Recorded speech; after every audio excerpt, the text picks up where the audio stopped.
Election का मौसम है और तमाम सियासी जमातें अपने फुल रंग और रोगन के साथ बाहर आई हुई हैं। पीपल्स पार्टी कहती है कि एमक्यूएम ने बेड़ा गर्क कर दिया राज्य का। एमक्यूएम कहती है पीपल्स पार्टी ने बेड़ा गर्क कर दिया। पीएमएल वाले जो हैं जलसे में खड़े होकर मरियम साहिबा जो हैं वो पीटीआई को गालियां दे रही हैं। पीटीआई वाले जो हैं इमरान खान साहब अपने जलसे में खड़े होकर मरियम को गालियां दे रहे हैं, पीएमएल को गालियां दे रहे हैं। बात ये साहब, ये सब मिले हुए हैं। वो क्या है, वो कौन सा वीडियो है, ये सब मिल गए हैं और हमारा बना रहे हैं।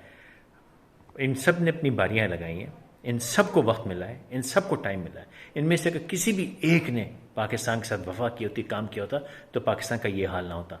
4 साल इमरान खान को ही मिल गए। ये कहना है कि उसको वक्त नहीं मिला, उसको भी वक्त मिल गया। सब ने मिल के इस मुल्क का बेड़ा गर्क किया है। इनमें से किसी ने पाकिस्तान को किसी लायक नहीं छोड़ा। ये सब हमारा बेवकूफ़ बनाने की लालच है। इलेक्शन के वक्त एक दूसरे को गालियां बक रहे हैं। अरे बताओ तुमने काम क्या किया है, तुम ये बताओ कि क्या करोगे। कोई ये नहीं बता रहा है कि अगर मैं जीत गया तो क्या करूंगा। सिर्फ ये बता रहे हैं कि ये चोर है, वो लुच्चा है, ये लफंगा है, ये लुटेरा है, इसका सबूत मेरे पास हो। सब के सब ऐसे ही हैं।